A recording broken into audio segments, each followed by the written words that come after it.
ഉടമ്പടി എപ്പോഴും ഒരു നിലപാട് ജീവിതമാണ്. ദൈവത്തിൻ്റെ കൂടെയാണെങ്കിൽ ദൈവത്തിൻ്റെ കൂടെ തന്നെ. അപ്പം നമ്മൾ എന്താണ് ചെയ്യേണ്ടത്? നമ്മളെപ്പോഴും വിജിലൻ്റ് ആയിരിക്കും. എന്താണ്? ഞങ്ങളെ പ്രലോഭനത്തിൽ ഉൾപ്പെടുത്തരുത്, പണിയുണ്ടാക്കരുത് എൻ്റെ അർത്ഥം. കർത്താവ് പഠിപ്പിച്ച പ്രാർത്ഥനയാണ്.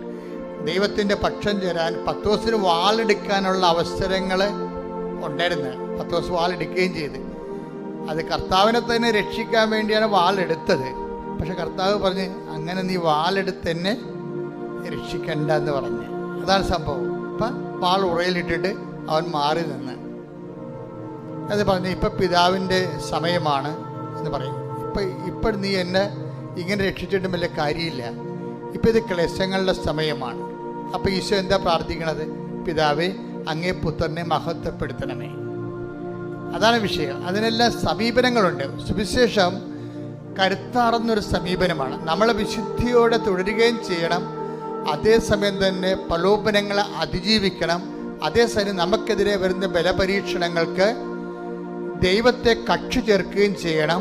വളരെ തന്ത്രപരമായൊരു ജീവിതമാണിത്. തന്ത്രപരമായ ജീവിതമാണ്. അത് യേശു ജീവിച്ച് തീർത്ത ഒരു ജീവിതമാണ്. യേശു ജീവിച്ച് തീർത്തൊരു ജീവിതം. ഇതിന് നമുക്ക് മൊത്തം അനുകരിക്കാൻ പറ്റുമോ എന്ന് ചോദിച്ചു കഴിഞ്ഞാൽ നമുക്ക് ഓരോ മനുഷ്യനും അതിൻ്റെതായിട്ടുള്ള പരിമിതികളുണ്ടെങ്കിലും നമ്മുടെ ഭാഗത്തുനിന്ന് ഒരു സുവിശേഷ വിഹിതമായി ജീവിക്കണം എന്നുള്ള ബോധം ഉണ്ടാകണം.